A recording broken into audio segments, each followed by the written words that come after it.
देखिए, इस वक्त हम मौजूद हैं दिल्ली के जंतर मंतर पर। यहाँ पर एक प्रोटेस्ट चल रहा है, प्रदर्शन चल रहा है। सामने बैनर लगा हुआ है, आसाराम बापू की सीबीआई जांच हो। जो उन पे मुकदमे लगे हुए हैं, केस लगे हुए हैं, उसकी सीबीआई जांच की यहाँ पर मांग करते हैं। आप देख सकते हैं यहाँ पर तमाम महिला और पुरुष हैं, वो अपना प्रदर्शन कर रहे हैं, विरोध दर्ज करा रहे हैं। आइए हमारे साथ कुछ लोग हैं, बात करते हैं क्या मांगे हैं, किन मांगों को लेकर आज वो अपना प्रदर्शन कर रहे हैं। सर, क्या नाम है आपका? मेरा नाम बम ठाकुर है। कहाँ से आए हैं आप? मैं हिंदू सेना में राष्ट्रीय सचिव हूँ। आज यहाँ पर अपना प्रदर्शन किस लिए कर रहे हैं? आसाराम बापू के साथ में हम लोग देख रहे हैं कि कई वर्षों से अन्याय हो रहा है। एक 12 साल पुराना रेप केस जिसमें ना मेडिकल रिपोर्ट है, ना कोई फोरेंसिक जांच रिपोर्ट है, ना कोई डॉक्टरी रिपोर्ट है, ना कोई मौके वारदात पे मौजूद कोई गवाह है। फिर एक लड़की के बयान, वो भी वो बयान जो कोर्ट में खुद ही लगा लिया है, अर्जी लगाई थी कि मैं ये बदलना चाहता हूँ, और जज साहब ने अस्वीकार कर दिया था कि हम ये बयान नहीं मानेंगे। और इतना ही नहीं, जो उनका पक्षकार है, जो कोर्ट में उनकी तरफ से पक्ष ले रहे हैं, वो लोग भी नहीं चाहते हैं बाहर आए, क्योंकि उनकी जो आश्रम की व्यवस्था है उस पर कब्जा हो गया उनके जाने के बाद। तो अब वो मलाई खाने में व्यस्त हैं। उनको लगा बाहर जेल में रहेंगे तो हम लोगों का कब्जा रहेगा, वो आ जाएंगे तो उनको देना पड़ेगा। तो वो भी एक बड़ा वजह है कि उनके पक्ष जो है न्यायालय में सही से नहीं रखा जा रहा है। तो एक ही मांग बचता है कि केस में सीबीआई जांच हो, या कोई सरकार अपनी जो है उसमें कुछ हस्तक्षेप करे और उनको न्याय दे। इसीलिए हम लोग कानून पे आपको विश्वास नहीं है? कानून पर तो पूरा विश्वास है, मगर अगर आप प्रदर्शन किस लिए कर रहे हैं? हमने बताया ना, 12 साल पुराना रेप केस है। आप बताओ कि 12 साल पुराना कोई हास्यास्पद नहीं लगता आपको? 12 साल आपके सामने रेप कर लिया, अब 12 साल आप जो है कहाँ थे, कोई पूछ ही नहीं रहा आपको। कहाँ थे 12 साल? क्या नहीं था उस समय? पेन नहीं था, कागज़ नहीं था, पुलिस स्टेशन नहीं थी, न्यायालय नहीं था, संविधान नहीं थी, सरकार नहीं थी, क्या नहीं था? 12 साल बाद आपको याद आता है कि आपके साथ रेप हुआ, और 12 साल बाद आप मुकदमा दर्ज कराते हैं, ना उसमें आपका मेडिकल रिपोर्ट होता है, ना कोई जस्मी गवाह होता है, और उस केस में सजा हो जाता है।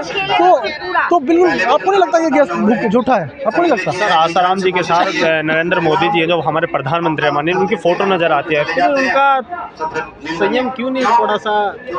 सुनिए ना, मोदी जी के साथ में और हिंदुओं की सरकार है, भस्मासुर सुने थे आप नाम? शिव जी से आशीर्वाद लिए थे और फिर शिव जी के खिलाफ हो गए थे। इस तरह के जो लोग होते रहते हैं, हम किसी का नाम नहीं लेना, सर जवाब नहीं है, नाम नहीं लेना चाहते हैं कि मैं, आप समझ गए ना भाई, भस्मासुर आशीर्वाद लिया, उसके बाद में भाई उन्हीं को जलाना चाहा। तो वो ऐसे लोग हैं अभी भी जो चाहते हैं भाई, जो अब वो मौका परस्त थे, उनको वोट चाहिए था, उनको आस्था थोड़ी थी। उनमें आस्था होता तो उनके साथ में जो अन्याय हो रहा है उस पर बोलते। वो अभी तक न्याय की मांग करते हैं, नहीं देखते हो कि क्या अन्याय, क्यों ऐसा हो रहा है, जिसमें ना मेडिकल रिपोर्ट है, ना कोई सबूत है, उसमें सजा हो जा रहा है। मांगे क्या है? मांगे यही है कि जांच हो जिसके फिर से, और ईमानदारी से सीबीआई जांच करे, और मुझे पूरा यकीन है कि उसके बाद में आसाराम बापू को न्याय मिलेगा। जी मैम, क्या नाम है आपका? मेरा नाम गायत्री, मैं फरीदाबाद से बोल रही हूँ। मैं ये चाहती हूँ कि सीबीआई की जांच बहुत जरूरी है, वही होगी तभी हमारे बापूजी बाहर होंगे, अथवा आएंगे नहीं बाहर। मैडम, कानून तो इस पर जांच कर रहा है ना, जब सीबीआई की जरूरत पड़ेगी सीबीआई जांच। कानून जांच कर रहा है तो अब तक क्यों नहीं आए बापूजी? फिर क्यों नहीं आए बापूजी? हमें बापूजी चाहिए, और कुछ नहीं चाहिए, हमें बापूजी चाहिए। और बीजेपी की सरकार है, मोदी जी का फोटो नजर आता है। फोटो बीजेपी की सरकार से हमें कोई वो लेना देना नहीं है। हमारे बापूजी को लेके आओ तो हम मानेंगे, बापूजी को लेके आओ ना तब मानेंगे हम। आपका क्या नाम है? संगीता। हम भी यही चाहते हैं कि सीबीआई केस की सीबीआई जांच हो, और बापूजी जल्दी निष्पक्ष जांच होगी तो बापूजी जल्दी बाहर आएंगे। क्योंकि एक लड़की, बापूजी चले जाएंगे शरीर से, तब बोलेंगे कि कानून कहाँ है? फिर कानून है तो कानून का देखा जाता है तमाम वीडियो में और सत्संगों में तमाम भीड़ आते हैं, उनकी लाखों हजारों में भीड़ आते हैं उनके पीछे। आज इतनी कम तादाद में लोग क्यों हैं? क्योंकि संगठन नहीं है हमारे अंदर ही कमी है। संगठन होता तो ये होता है, अब तक तो बापूजी बाहर आ जाते हैं। अगर संगठन होता तो सब अपने अपने में व्यस्त है, क्योंकि सबको घर बैठे सब कुछ मिल रहा है। बापूजी दे रहे हैं उनको घर बैठे, जो सारी मनोकामना पूरी हो रही है, तो वो क्यों आएंगे बापूजी के लिए? क्यों मेहनत करेंगे? क्यों घर से बाहर आएंगे? उनका दिल नहीं कलेजता बापूजी के लिए हमारे? समय में एक बड़ा सवाल उठता है, जो बापूजी हैं कानून से डाउन क्यों हो गए? उनकी आस्था है, जो चमत्कार है, वो क्यों टक्कर नहीं ले रहा कानून से? चमत्कार तो वो बापू, वो लाखों लोगों का भला करते हैं और अपना भला क्यों नहीं कर रहे? नहीं, बापू संत अपने लिए कुछ नहीं करेंगे, उनको कोई फर्क नहीं पड़ता। उनका शरीर के लिए मुझे कहीं पे भी रखो, अपने लिए कुछ करते तो अब तक तो बहुत कुछ हो जाता है, तब तो बापू जी जाते ही नहीं। तब तो बापूजी चाहते नहीं, वो आपके और हमारे मामूली जैसे इंसान नहीं है कि उनको हाँ आपने वहाँ रखा तो चलो हम बोल दे अपने लिए, वो अपने लिए उनको कहते मेरे को कहीं पे भी रखो मैं मस्त हूँ। बापूजी जो अपने हैं आसाराम जी, पीरा सह रहे वो शरीर से पीरा। आसाराम जी हैं, अपने सत्संग होते हैं, अपने उनके जो कथाएं होते हैं, किस तरीके के वो अपने एक मैसेज और संदेश देते हैं लोगों को, थोड़ा सा बताएंगे? ईश्वर की प्राप्ति के लिए ईश्वर में लग जाओ, बस ईश्वर में लग जाओ और ईश्वर प्राप्ति करो और सबका भला सबका मंगल। ईश्वर में तो लोग आस्था भी रखते हैं और लगे हुए भी हैं, कोई भगवान की पूजा करता है तो कोई अल्लाह की करता है, कोई बुद्ध की करता है तो कोई कहीं करता है, उसमें आसाराम जी का क्या, वो लोग तो अपनी आस्था से करते हैं। आस्था से करते हैं, लेकिन आस्था से करने के बाद में भी कई लोग है ना ईश्वर को भूल चुके हैं, नहीं करते हैं। वो पूजा अलग है, ठीक है, हम भगवान को मानते हैं, मंदिर जाते हैं, पूजा करते हैं, वो पूजा अलग है। ये तो अलग ही लेवल की ये किस तरीके की पूजा है? आत्म साक्षात्कार के लिए, आत्मा को जानने के लिए, हम अपने आप को जानने के लिए, ये बहुत ऊंचाई वाली पूजा है हर किसी के लिए। भगवान कृष्ण ने अपने गुरु की पूजा की, हम अपने गुरु की पूजा करने में समर्थ हैं, तो हम अपनी गुरु की पूजा नहीं करेंगे? हमारी संस्कृति में ऐसा है। आपकी मांगे नहीं मानी जाती तो अगला कदम आपका क्या होगा? अगला कदम हम जब तक बापूजी नहीं आएंगे ऐसे करते रहेंगे और सीबीआई की जांच करते हैं, बोलते ही रहेंगे। हमारी अगर सीबीआई जांच नहीं होती तो हम सरकार से मांग करेंगे, हम आत्मदाह करने की अनुमति मिले।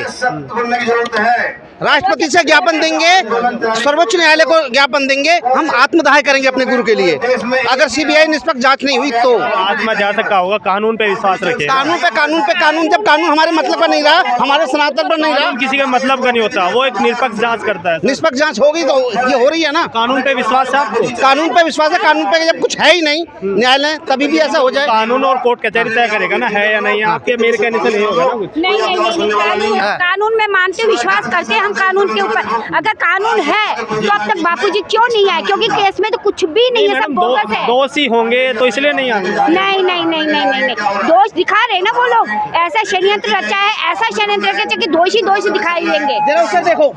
चलिए देखिए, ये थी इनकी बातें जो आसाराम जी हैं। पर खरोंच भी नहीं है, शरीर पर खरोंच के निशान भी नहीं है, तो क्या चाहिए? मतलब जो बलात्कार का केस लिखा, जरा उधर नजर डालो, जरा उधर कैमरा दिखाओ कि ये सब क्या है। फैक्ट न्यूज है।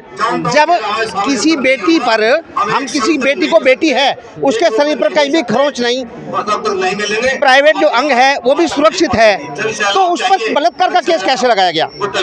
कैसे लगा? हमारी बेटी सुरक्षित है। क्या बाप बेटी के पास बैठ नहीं सकती? मतलब बाप बेटी के पास या बेटी बाप के पास जा नहीं सकती या आ नहीं सकती? सर एक चीज ये देखिए, कोई इतने घिनौने गंदे काम करेगा वो किसी को बताकर थोड़ी करेगा। अच्छा चलो कर भी हम डॉक्टर शैलेजा की हम मानते कर भी दिया तो आपको बताएगा थोड़ी मैंने ये काम किया है। मैं कह रहा हूँ डॉक्टर शैलेजा की रिपोर्ट जी अरविंद हॉस्पिटल उस समय आई है। डॉक्टर लिख रहे हैं कि लड़की के शरीर पर कोई खरोंच तक की भी नहीं है। जी मैम, क्या नाम है आपका? ललिता। कहाँ से? चंडीगढ़ से। क्या मांगे हैं आज आपकी? हमारी एक सीबीआई जांच होए, बापूजी का केस के लिए हमें न्याय चाहिए और जो हमें मिल रहा नहीं अभी इतने सालों से। साढ़े 9 लगता है न्याय मिल जाएगा? मिला नहीं, हमें न्याय नहीं मिला। हमारे साथ अन्याय हो रहा, घोर अन्याय हो रहा है हमारे साथ, षड्यंत्र चल रहा है पूरा। और जो लड़की का कह रहे हैं आप, तो वो लड़की है शाहबाद से, तो वो उसने छिंदवाड़ा में पढ़ती थी, तो वो जोधपुर में बापूजी से मिलने आई, तब बापूजी किसी सगाई के प्रोग्राम में थे। तो जो लड़की लगा रही है इल्जाम भी 10 बजे बापूजी ने मेरे साथ ऐसा गलत काम किया, तो 11:30 बजे तक बापूजी सगाई के प्रोग्राम में थे। बापूजी का वो तब वो वीडियो भी थी हमारे पास। अच्छा मैम, एक लास्ट सवाल, अगर आपकी मांगे नहीं मानी जाती तो अगला कदम आपका क्या होगा और अगले आंदोलन की क्या तैयारियां हैं आपकी? हमारी पूरी लड़ाई रहेगी पूरी, हम कुछ भी करेंगे और बापूजी को बाहर लाएंगे हर हाल। जी देखिए, ये थी हमसे बात करी लोगों ने, इन्होंने कहा जो आसाराम बापू हैं उनकी सीबीआई जांच हो, सरकार से वो यही मांग कर रहे हैं उनकी सीबीआई जांच हो। इसी तरह की तमाम खबरें देखने के लिए प्राइम समाचार को शेयर करें, लाइक करें, सब्सक्राइब करें।